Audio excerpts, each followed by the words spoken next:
How's it going, Illuminators? Today we are going to be changing the ignition coil on a Cub Cadet snowblower, but this pretty much will cover any MTD made snowblower that uses the 420cc PowerMore engine. So with that being said, let's get right into it.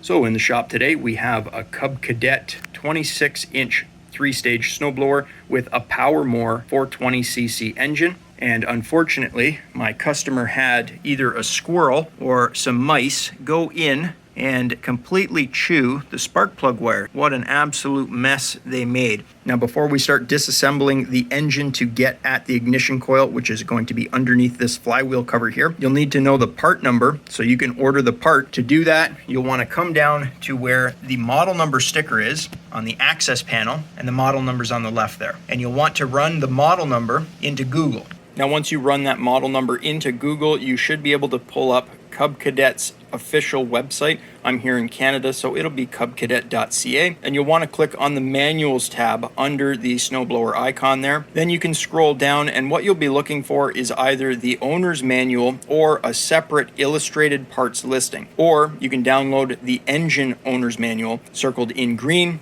for parts specifically for the engine. Now, in the event that the manuals listed on the Cub Cadet website do not give you a parts diagram, and you are specifically looking for parts for the engine, you can come down to the right side of the snowblower, and on the engine block will be stamped the engine's code. I'm going to try to zoom in here for you guys. The code for this particular engine is going to be a 690-WUA.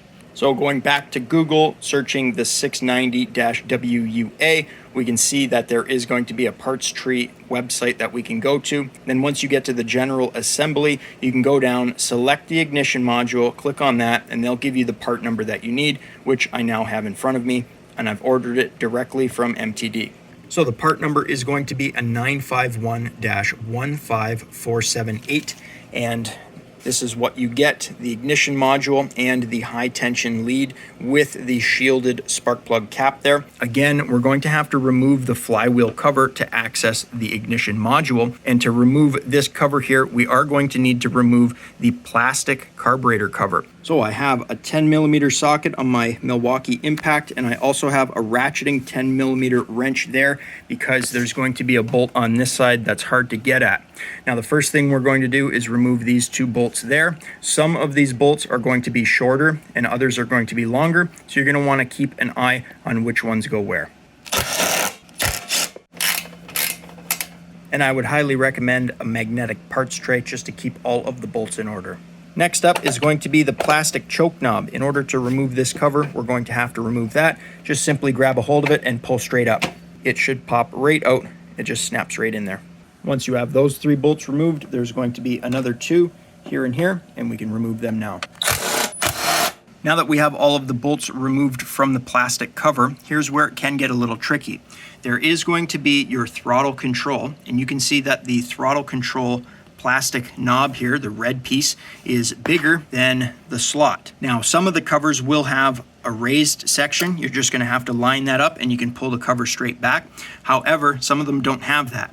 Now, you can pull this cover back and rotate it to the point where this simply slides over this plastic knob here, but I find that to be somewhat tricky.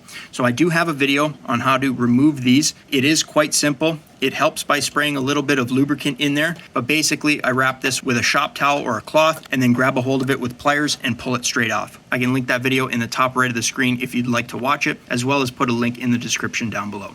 Once you get that plastic piece removed off of the throttle, we are going to have to lift the cover up above the choke control right there, and then we should be able to pull this back. Now, just be careful because there is going to be the shutoff switch here, which is going to have a wire that goes back, as well as the primer bulb tube that goes down to the carburetor. You do not need to completely remove this cover, but setting it off to the side will make it easier to remove that metal flywheel cover. Now, once again, depending on the year and design of the engine, there may be this heat shroud or noise canceling cover that they put on here, and there will be 4 10mm bolts that we will have to remove.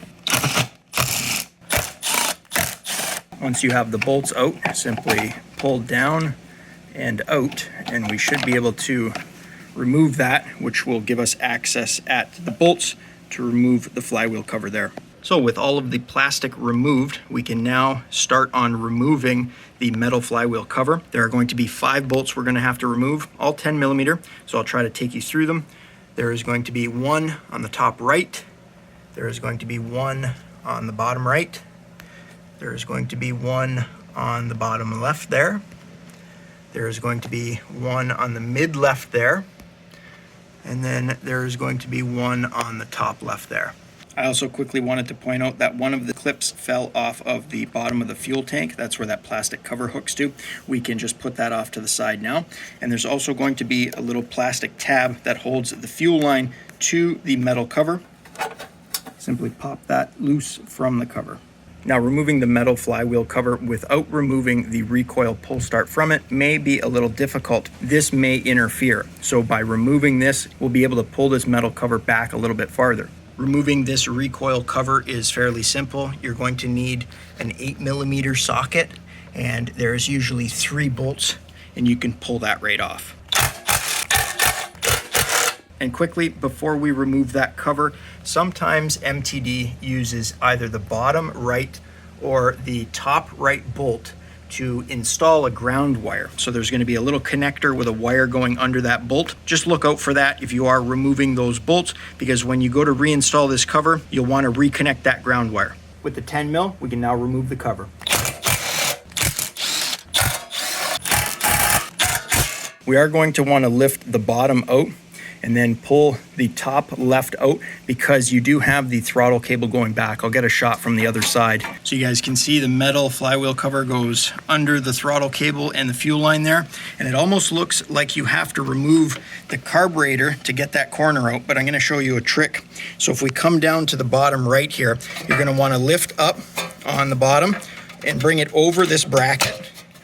And then we should have enough angle to pull it out like that. Now, once again, depending on the design, you may get lucky and be able to pull these out on an angle, but sometimes it proves a little more difficult. So in that case, using a 13mm wrench and a 14mm wrench, you can remove this little tie rod end here, and then we can completely back that away and give us a little bit more room to pull that cover off. You'll now have all the room you need to pull this cover back and off. Just keep an eye out for this cable here. Cover is removed. So with the cover now removed, we have access at our ignition coil. There's going to be 2 10mm bolts holding them on. We can go ahead and remove them now. And then going back to that shut-off switch, there is going to be those 2 90-degree connectors. We're going to have to disconnect them, and we can completely pull this wire out from the plastic cover, because the new ignition module includes a new wire there. The wire is just held in place by those little plastic clips there, so just go ahead and pull on the cable and it should come right out. You can see that I have my cover like this, and the black wire is on the right, the blue wire is on the left. It really doesn't matter which way these connect, but you may want to use a pair of needle nose pliers to pull them off, because sometimes they do get stuck and you could end up pulling out the entire tab from inside of that shutoff switch.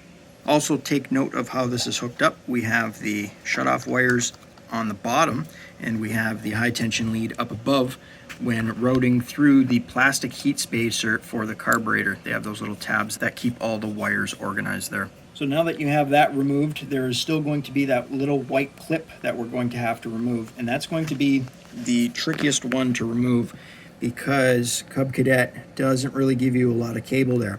So you can see it's kind of hidden right underneath this metal cover. And again, we're trying to limit all of the stuff we have to take off. You could imagine if we had to start disassembling all of this, the governor is a part of that. So what I'm going to use is a pair of needle nose pliers to hold this end there, which is going to be the male end, and I'm going to unplug the female end from the coil side. It's a little tricky, but that's how you're going to have to do it. Now, installing these little clips is very simple. They're basically made to simply push on, and then they lock themselves into position.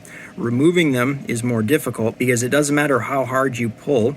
If you're holding the other male connector with a pair of needle nose pliers, you can see these are designed to hook into position. So what you're going to have to do is use a small standard flathead screwdriver and pry one of these arms out. Remember, we're going to be replacing the old ignition module, so don't worry if you break the old female side. So it may be difficult to see, but I'm holding the female side with a pair of needle nose pliers, and I've used just a small screwdriver there to go and pry off the one side. So now I can use another pair of needle nose pliers to hold the male side and simply pull that off. Now, I understand that some of you may not be in the situation where we are, where a squirrel or a mouse chewed the spark plug wire here, so the cap is not installed. You are going to have to remove this bracket. It's quite simple. There's going to be a bolt right down there. There's going to be a bolt right here, and there's going to be a bolt here. And then you can simply pull the bracket off, and that will allow you to pull the spark plug wire and the cap out, and you won't have to worry about trying to fit it through that little area there. Now, before we install our new ignition module, I wanted to discuss Armature Air Gap, and that's going to be the distance of the ignition coil from the magnet on the flywheel. Now, MTD's service manual for the PowerMore 420cc engine says that the armature air gap should be set anywhere from 16 thousandths of an inch to 24 thousandths of an inch. So we could split the difference and set the armature air gap to 20 thousandths of an inch. Now, I generally use business cards when setting the armature air gap on ignition coils because they're non-ferrous, so they don't stick to the magnet. You can simply lay these down and then place the ignition module on top of them with the magnet underneath, and the magnet will pull that ignition module tight up against the card. However, some of the cards measure at a different thickness depending on the card stock that's used, and I measured them using a digital caliper. However, I do have business cards that measure 10 thousandths of an inch, so I could simply use 2 of them to achieve a 20 thousandths of an inch spec. And before we install the new ignition module, I'll be replacing this old Torch F6 RTC spark plug with an NGK BPR 6ES spark plug gapped to 30 thousandths of an inch. Now, with the new ignition coil, you're going to want to route all of the cables in behind the throttle rod there, and then we'll just tuck all of the cables into the plastic clips here to hold both the wires and the coil into position. And then what we can do is go over to the coil and just mount it with the bolts very loose, just to hold that ignition coil into place. Now, this is a fairly newer snowblower, so there's not a lot of hours on it. There's not a lot of rust on it. But if you're working on one of these engines that does have a little bit of rust on it and a lot more hours, you may want to take a little bit of emery paper to clean up the towers that the ignition coil bolts to. Just go ahead and sand the top of them very lightly with a little bit of fine sandpaper to make sure there's a good connection there. You don't have to tighten anything down at this point. Leave everything loose. It just holds the coil into position. And I have the magnet down here at the bottom left so that it's not pulling the coil tight to the flywheel. And with the cables tucked in place, I have already replaced my spark plug there using 2 needle nose pliers working from this side and through here. I have now re-secured that connector there. Make sure that both of the tabs are locked over that groove, and I just gave it a little pull to make sure that's tight, that's not coming off. We can then hook up the spark plug cap to the spark plug. We can now reattach this upright. And at this point, I've now secured the shutoff wire into those tabs, as well as reconnected the 90-degree connectors to the shutoff switch there. At this point, we are ready to set the armature air gap, and to do that, again, I will be using 2 10,000ths of an inch business cards here. So the card stock together measure 20 thousandths of an inch. I will be putting that between the coil and the magnet on the flywheel. So the idea is going to be to put these cards over the magnet, spin the magnet up, and then the magnet will pull the coil in tight up against the cardstock. We can then go ahead and tighten those ignition coil bolts up to 80 inch-pounds. That is the official torque spec. Now, if you have a flywheel that has a whole bunch of thick teeth on it, I'm not talking about the teeth for the ring gear for the starter. I will put a photo up on screen so that you can kind of see what that looks like. The service manual does show that you're supposed to rotate the flywheel until there's a smooth spot. In this case, our flywheel doesn't look like that, so I'll be skipping that step. And also, I did have to trim my business cards in order to make it fit. Now, once you get the armature air gap properly set, you always want to make sure that you spin the flywheel around completely, just to make sure that nothing hits that ignition module. There's never any harm in double checking your work. Now at this point, if you wanted to fire up your engine, you technically could by simply priming from the primer bulb, throttling the engine up from the throttle lever right there, and just making sure that the fuel line is far enough away from the fan on the flywheel. You could technically take a drill with a socket and spin that around. You could do that now instead of putting everything back together and then pull starting it only to find out that you don't have spark. And another thing you could do if you simply wanted to test for spark is remove the spark plug cap and the spark plug, because when the spark plug is out, the engine does not build compression. So you can use a drill and a socket to quickly spin the flywheel around, but you would need a spark tester, or you would have to leave the spark plug in the spark plug cap and then touch it to the metal overhead valve cover while you're spinning the flywheel around to see if the spark plug is igniting and the coil is producing spark. So using a 15/16 socket on a drill, I will be spinning the flywheel over by the flywheel crankshaft nut. You'll want to make sure that the shutoff knob here is installed, those wires are hooked up, as well as your engine needs to be throttled up, because if you push it too far that way, it engages a shutoff grounding switch there, which will ground out the ignition coil. Keep in mind, we're not trying to start the engine. There's no spark plug. We're just simply testing for spark. At this point, we can now fit our cover back in there. Once again, kind of working it in on that angle, getting it underneath the carburetor as well as over top of these tabs there. Now, when installing the cover, just make sure you don't knock the spring off of the throttle control rod there. Once you get everything fit up, we can go ahead and start tightening up our bolts.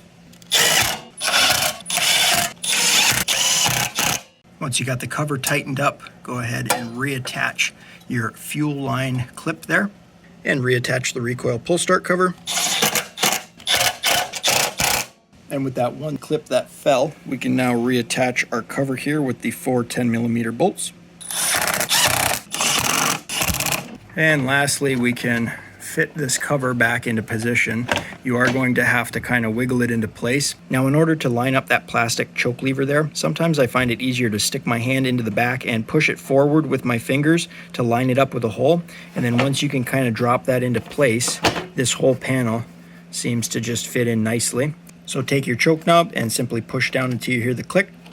That is now snapped in place. We don't have to worry about that becoming misaligned. We can now install the bolts to our plastic carburetor cover. Now, if you'll remember at the beginning of the video, I did mention there are going to be some longer and shorter bolts. So the 3 bolts that go here, here, and here are going to be the short ones, and the 2 longer ones are going to go there and there.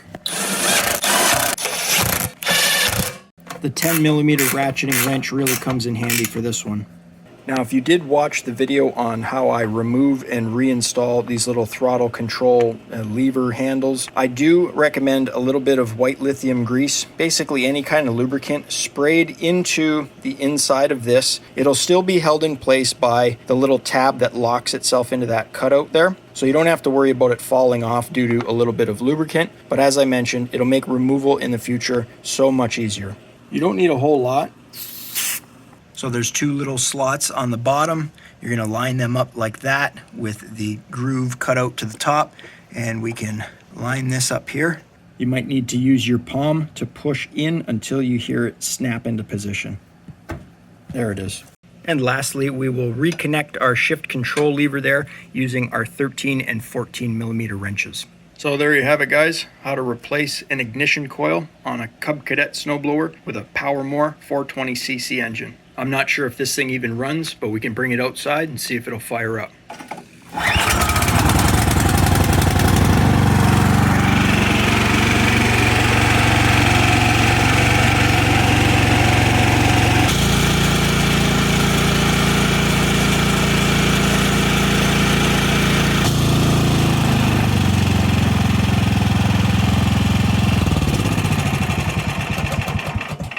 Well, that's going to wrap up today's video. So whether you have a Cub Cadet snowblower or pretty much any of them that are manufactured by MTD, you'll be able to replace the ignition coil on pretty much any of those snowblowers. But with that being said, if you guys enjoyed the video, think about leaving me a thumbs up. You know, it really helps me out. You can click here to subscribe and click over here to watch one of my previous videos. I upload every single week, so be sure to stop on by next week, check channel out for new content. And as always, guys, thanks for watching.